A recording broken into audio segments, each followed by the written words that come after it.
sommaire de cette édition de l'actualité, le discours sur la situation de la nation prononcé par Paul Kabatieba à la représentation nationale. Entre exposé et débat, les discussions portent sur les aspects sociaux, politiques et économiques touchant à la vie de la nation burkinabé. Retour sur les échanges entre le chef de l'exécutif et les élus à l'issue de ce grand oral dans ce journal. Et puis en Algérie, la prière de l'absent de ce vendredi dans toutes les mosquées du pays sera récitée à la mémoire des 257 victimes du crash aérien de mercredi dernier. Après la grande prière hebdomadaire, c'est l'une des pires catastrophes dans ce pays qui enterre ses morts dans la douleur. Bonjour à tous, bienvenue aux actualités de la mi-journée sur la télévision du Burkina. Un excellent appétit si vous êtes à table. On reparle donc du grand oral du chef du gouvernement burkinabé à l'hémicycle face à la représentation nationale Paul Kabatieba. Pour son discours sur la situation de la nation, le Premier ministre entretient les élus pendant presque une demi-journée sur les différents aspects sociopolitiques et économiques de la nation burkinabé. À l'issue de cette adresse, les différents sons de cloche de la part des députés se sont fait entendre. Mais ce qu'il faut retenir des débats, c'est le développement du Burkina Faso. Suivons quelques points des échanges avec Nong Bakouda et Nyarkiteda.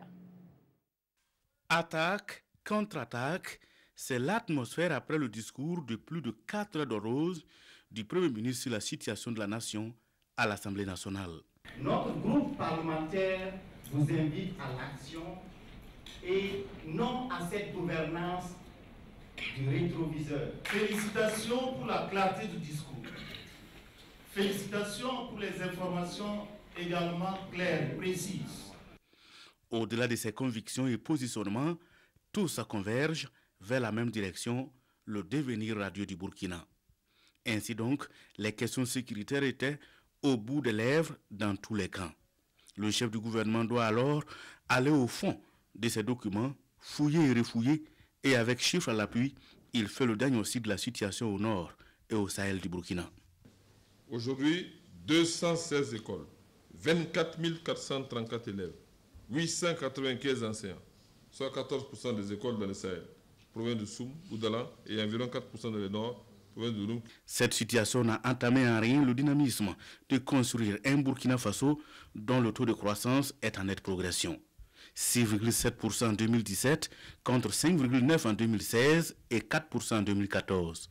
La boussole du pays qu'est le PNDS oriente bien le Burkina Faso, se convainc le chef du gouvernement, appelé à répondre à une question des élus de l'opposition sur le taux physique de mobilisation des promesses de Paris d'il y a 2 ans. Donc, l'engagement que les PTF avaient pris était 8 353 milliards. Aujourd'hui, il y a 5 187 milliards qui ont été décaissés au 31 mars 2018.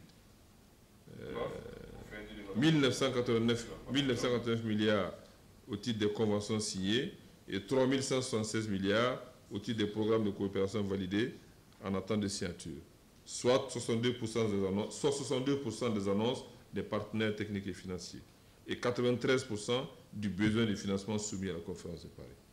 Le Burkina Faso et ses PPP, qu'en est-il après avoir eu l'année dernière l'onction de l'Assemblée nationale? Là aussi, c'est une autre préoccupation des députés. Malgré des centaines de propositions que nous avons reçues, aucune n'a été retenue. Aucune.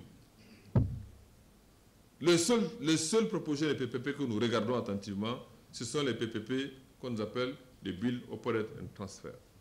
Là, effectivement, c'est des vrais PPP, puisque l'opérateur industriel, il vient, il réalise son investissement, il réalise par exemple une route et il a une concession d'exploitation pendant 30 ans, pendant 40 ans, jusqu'à ce qu'il ait fini de récupérer les sommes qu'il a investies dans l'investissement. À ce moment, il restitue le bien à l'État. Donc, à ce moment, l'investissement est neutre pour les finances publiques. Ce type de PPP, ça, nous sommes prêts à le regarder. Mais les PPP qui se traduisent par un endettement excessif de l'État, non. Les questions de pénurie d'eau dans la capitale burkinabé seront bientôt réglées avec l'installation de matériel d'appoint pour utiliser l'eau de Ziga. En outre, le chef du gouvernement demande l'union sacrée des Burkinabés autour des questions essentielles pour vaincre l'adversité. Suivons à présent les réactions des députés à l'issue de cet exercice, des réactions qui varient d'un groupe parlementaire à un autre. Il a touché quand même des secteurs importants de la vie des Burkinabés. D'abord le secteur de l'insécurité. Il a parlé également du problème de l'eau, qui est quand même un problème crucial, qui ne touche pas simplement Ouagadougou, mais qui touche la périphérie et presque l'ensemble des villes de l'intérieur. Il a parlé également des problèmes de santé. Il a parlé des problèmes d'infrastructure, qu'elles soient routières, ferroviaires ou ceux qui s'ensuivent. Donc, étant donné la durée des débats, nous dirons que d'une manière globale, ça a été plus ou moins satisfaisant. Vous avez vu, ils ont travaillé dans des circonstances franchement pas optimales. On a commencé par le terrorisme. Ensuite, le Front social s'est mis en ébullition. Et la collecte des ressources même nationales a posé problème pour financer les activités de l'État. Des partenaires financiers se sont heureusement engagés à nos côtés. Ils ont tenu certaines provinces, beaucoup d'autres restent encore à être tenus. Moi, personnellement, je suis un élu, je suis au moins une semaine sur deux dans ma province et je vois à chaque fois qu'il y a du travail. Le pays est en chantier, il faut le reconnaître. Mais les circonstances dans lesquelles cela se passe sont quand même défavorables au gouvernement. Ils ont besoin que les fils et les filles de ce pays-là mutualisent leurs efforts pour quand même permettre au Burkina de décoller. Bon, les taux qui sont donnés, nous pouvons mesurer ça en termes concrets dans le panier de la ménagère et sur la qualité de vie de nos populations. Donc, il y a croissance dans quel sens nous nous interrogeons et nous attendons vraiment de voir concrètement par quoi cette croissance-là se manifeste. Bon, on peut en convenir que nous avançons, mais à quel rythme? Peut-être aussi que nos attentes sont très fortes, c'est ce qui manifeste cela, mais nous, en tant qu'opposition, nous ne voyons pas véritablement l'impact de cette croissance-là sur notre vie et nous ne voyons pas non plus où est-ce qu'on a avancé. Les chiffres, c'est de la réalité, c'est cartésien. Quand on dit qu'on a à 6,7 de taux de croissance, contrairement qui est une évolution, mais je pense que ça c'est un discours qui est clair. C'est déjà inscrit sur cette voie. C'est en cela qu'on a fait l'insurrection. Et je crois que le programme sur lequel le Premier ministre travaille, c'est un programme réaliste qui demande en tout cas qu'on réforme nos institutions, qu'on réforme notre façon de travailler et que les gens aussi, les mentalités aussi évoluent, se mettent effectivement au diapason du changement que nous avons souhaité. C'est un exercice qui a été comme celui de l'an passé, qui se veut complet, qui est volontariste, mais de mon point de vue, qui malheureusement reste derrière la sécheresse des chiffres, derrière les analyses financières. Bon, je souhaiterais qu'on aille au-delà pour prendre concrètement en charge certaines questions. Je dirais que véritablement, c'est un discours qui a été concret à mon sens.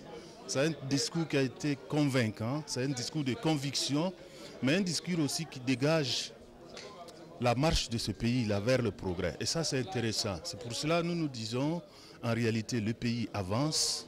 Urbi, orbi, le pays avance.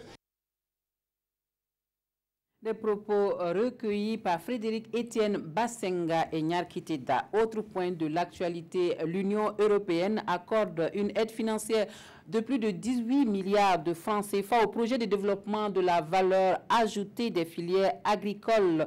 C'est un projet dont l'objectif est d'accroître, de diversifier et d'améliorer la qualité des produits agro-silvo-pastoraux au Burkina Faso. Cette aide financière, donc accompagnée d'assistance technique, va permettre de moderniser l'agriculture burkinabé, surtout dans son volet transformation des produits agricoles. Nous suivons la signature de conventions entre les différentes parties avec Jean Zongo et Draman Guéné. C'est une signature qui vaut 18 milliards 300 millions de francs CFA. Une aide de l'Union européenne en direction du projet de développement de la valeur ajoutée des filières agricoles VAFA. Un projet dont l'objectif est la modernisation du secteur agricole et surtout la transformation des produits agricoles. À chaque fois qu'il y a une transformation dans le pays d'un produit, je pense, je ne sais pas, le jus de mangue, le miel, la transformation de différents produits, ce qu'on appelle les industries agroalimentaires. Et il y a de la richesse qui est créée et qui bénéficie à tout le monde. Durant 5 ans alors, le gouvernement va bénéficier d'un budget conséquent pour valoriser le secteur agro-silvopastoral. Chaque centime de cette aide sera donc dépensé d'une façon rationnelle. Il ne s'agit pas de dépenser l'argent tous azimuts, il s'agit de dépenser l'argent par rapport aux résultats que l'on veut atteindre. Il vous a parlé par exemple de la filière miel. Et le Burkina Faso a été retenu, je crois, il fait partie des 3 pays africains qui peuvent accéder au marché européen parce que la qualité du miel est très bonne. C'est quand même un marché de 500 millions d'âmes au niveau de l'Union européenne. Tout cela montre effectivement les opportunités que nous allons saisir. Et donc c'est cette dynamique-là qui justifie notre présence ce matin. C'est une subvention accordée par l'Union européenne, l'Agence française de développement et le Royaume du Danemark. Le projet VAFA bénéficie donc de plus de 18 milliards de francs CFA et d'une assistance technique des donateurs. Et de façon plus globale, le territoire du G5 Sahel, identifié comme un enjeu stratégique par de nombreux partenaires au développement en raison de la multiplication des zones de tension et où insécurité et pauvreté s'alimentent mutuellement dans un contexte de stress environnemental. Pour inverser la tendance, une approche intégrée sur la sécurité et la stabilité y est développée à travers l'Alliance Sahel, qui est une coalition de partenaires donc pour soutenir les efforts de développement dans les pays du G5 Sahel. Le Burkina Faso accueille le lancement des activités de l'Alliance. Roger Kam, Nathalie Savadogo-Nabaloum. L'Alliance pour le Sahel est un groupe de partenaires pour le développement qui décide d'unir les efforts pour apporter un appui aux pays du G5 Sahel dans la lutte contre l'insécurité. Pour cela, le groupe a pris la résolution de développer une approche intégrée portant à la fois sur la sécurité, la stabilisation à court terme et le développement à moyen et long terme. Sur le terrain, il s'agit avant tout de se coordonner, de travailler avec les autorités burkinabées pour voir ensemble comment, à travers un certain nombre de projets, nous avons décidé de concentrer nos efforts sur 6 secteurs importants: l'agriculture, l'éducation, l'énergie, le développement local, la sécurité intérieure.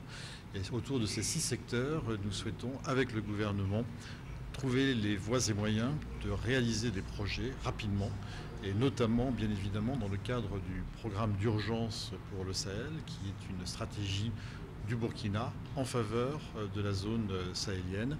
Et l'idée, c'est de trouver ensemble les façons de faire, les modes d'intervention pour accélérer les projets au bénéfice des populations. Et c'est le Burkina Faso que l'Alliance a choisi pour lancer ses activités, un choix qui n'est pas fortuit. Dans notre sous-région, le Burkina a été cité en exemple comme pays qui a pris une initiative, une longueur d'avance par rapport à la réponse à apporter sur les questions de sécurité, des questions de fragilité et pour préparer finalement la résilience des populations. Donc ils ont identifié le Burkina Faso pour lancer l'initiative, vraiment ce qui est encourageant pour le gouvernement du Burkina Faso. Le temps presse, il faut aller très vite, dira le responsable de l'unité de coordination de l'Alliance. Une alliance qui nourrit l'ambition de voir se réaliser d'ici la fin de l'année des projets concrets au bénéfice des populations. L'Alliance est composée de 6 partenaires au développement que sont l'Union européenne, la Banque mondiale, la Banque africaine du développement, le Programme des Nations unies pour le développement, la France et l'Allemagne. Hors de chez nous, l'Algérie pleure ses 257 victimes du crash aérien de mercredi dernier. Plusieurs minutes de silence sont observées ce jour et plusieurs manifestations festives annulées en raison de ce drame qui endeuille toute la nation algérienne. Le pays enterre ses morts donc dans la prière et le recueillement ce vendredi. Tout un pays en deuil après la pire catastrophe de son histoire. L'Algérie ne cherche pas encore à comprendre pourquoi, mais tétanisée, elle pleure les 257 victimes du crash aérien qui a eu lieu mercredi. Minute de silence, nombreux événements culturels ou festifs supprimés et la prière de l'absent qui sera récitée à la mémoire des victimes dans toutes les mosquées du pays, aujourd'hui après la grande prière musulmane hebdomadaire. Cette catastrophe est trop dure. Nous sommes de tout cœur avec les parents des victimes. Que Dieu les garde au paradis. Nous espérons que cela n'arrivera plus jamais. Et nous voulons savoir comment ça a pu arriver. Les premières funérailles ont eu lieu hier à Boufarik. Des centaines de personnes ont accompagné le cercueil du jeune militaire Ramzi Arbaoui, 27 ans, jusqu'au bout. Mais seules certaines victimes ont pu être identifiées jusqu'ici. Et il faudra du temps aux équipes médico-légales pour mettre un nom sur les corps carbonisés qui ont été accueillis à l'hôpital militaire d'Ain Nedja d'Alger. Une cellule d'aide psychologique et un numéro vert ont été mis en place pour les familles des victimes et les témoins de l'accident. L'un d'entre eux a rapporté qu'une aile de l'avion russe avait pris feu. Les autorités algériennes qui mènent une enquête ont fait savoir que le dernier message du pilote à la tour de contrôle avait été « L'avion s'écrase, je vais essayer d'éviter les zones habitées ». Le quotidien algérien Liberté rappelle qu'à ce jour, très peu de choses, sinon rien, n'a filtré sur les enquêtes concernant de précédents accidents aériens dans l'armée. À bord du transporteur russe se trouvaient des militaires et leurs familles qui regagnaient leur garnison dans le sud du pays, des membres du Front Polisario et des réfugiés du Sahara occidental. Et après avoir entretenu le suspense sur une opération militaire imminente contre le régime syrien, en représailles à l'attaque chimique présumée à Douma, la Russie appelle à une réunion publique du Conseil de sécurité de l'ONU autour du secrétaire général des Nations Unies, Antonio Guterres, ce vendredi. La Russie a demandé une réunion publique du Conseil de sécurité aujourd'hui en présence du secrétaire général de l'ONU. La participation d'Antonio Guterres reste incertaine cependant. Hier, après une réunion à huis clos des 15 membres du Conseil de sécurité, l'ambassadeur de Moscou à l'ONU, Vassili Nebenzia, a lancé un appel pressant. Pour lui, la priorité est d'éviter le danger d'une guerre. Nous espérons qu'on n'en arrivera pas à un point de non-retour, que les Américains et leurs alliés s'abstiendront de toute action militaire contre un État souverain. Vous comprendrez que le danger d'une escalade est plus important, car cela ne concerne pas simplement la Syrie. Nos militaires sont là-bas à l'invitation du gouvernement syrien. Dans l'intervalle, une équipe d'experts de l'Organisation pour l'interdiction des armes chimiques est attendue ce vendredi à Douma, dans la Ghouta orientale, sur les lieux de l'attaque chimique présumée de samedi dernier. Attaque à l'origine de la crise actuelle sur la question des frappes en Syrie. La Russie soutient cette visite de l'OIAC. Et pour finir, la lecture croisée des quotidiens burkinabais, le discours du Premier ministre sur la situation de la nation est le sujet à la une de l'ensemble des parutions du jour. Que relèvent les journaux burkinabais de ce grand oral du chef du gouvernement devant les députés? La réponse avec Vincent Kendrebogo. État de la nation, le diagnostic encourageant du Dr Thiéba, titre citoyen à sa une. Le Burkina nouveau est en marche, clame le Premier ministre devant la représentation nationale. Un Burkina en marche parce que nous avons préservé et consolidé nos valeurs fondamentales qui sont la liberté, la démocratie, la justice et l'état de droit. Paul Kaba Thiéba soutient que le pays est sur la voie de l'émergence avec l'opérationnalisation du PNDS. De 4% en 2015, le taux de croissance est passé à 6,7% en 2017. Un Burkina nouveau en marche n'en déplaise aux charlatans. Une insistance de Paul Kaba Thiéba que l'observateur Palga note à sa une. En plus de l'émergence au plan économique, il y a le terrorisme sur lequel le chef du gouvernement affiche une détermination à l'éradiquer. Et face au front social en ébullition, le dialogue n'est jamais mis de côté avec la création d'un haut conseil pour le dialogue social et la conférence sur la réforme du système de rémunération des agents de l'État. Dans un an, on aura fini avec les délestages, assurance du Premier ministre relevée par le journal. Et puis 3 actes sur le foncier urbain, à savoir le retrait des agréments des promoteurs immobiliers, la notification à ceux-ci des taxes dues et le maintien de la mesure de suspension des lotissements. Quelle observation des groupes parlementaires à ce discours? Le pays nous livre les réactions d'un oral réussi avec les moindres détails dans les chiffres, apprécie Lassina Ouattara du MPP. Le mur de développement se construit, dit Emmanuel Lakwande du groupe Burkindlem, et pour Daouda Semboro de l'UPC-RD, le gouvernement est sur le bon chemin. Autres sont des cloches au niveau de l'UPC, pas un seul secteur où les gens sont contents, affirme Adama Soso, pendant que Blaise Aouadego du CDP trouve qu'il y a mieux à faire. Aujourd'hui, au Faso note que ce discours était marqué par l'omniprésence du PNDS, avec un air de déjà entendu, des performances macroéconomiques brandies. Et en la matière, la santé du Burkina est bien meilleure, malgré tout, reconnaît l'éditorialiste. Un discours réaliste, sauf que les embellis macroéconomiques ne sont pas mangeables dans les assiettes. Fin de cette session d'information. Merci de votre attention. Très bonne suite de programme à tous et à toutes.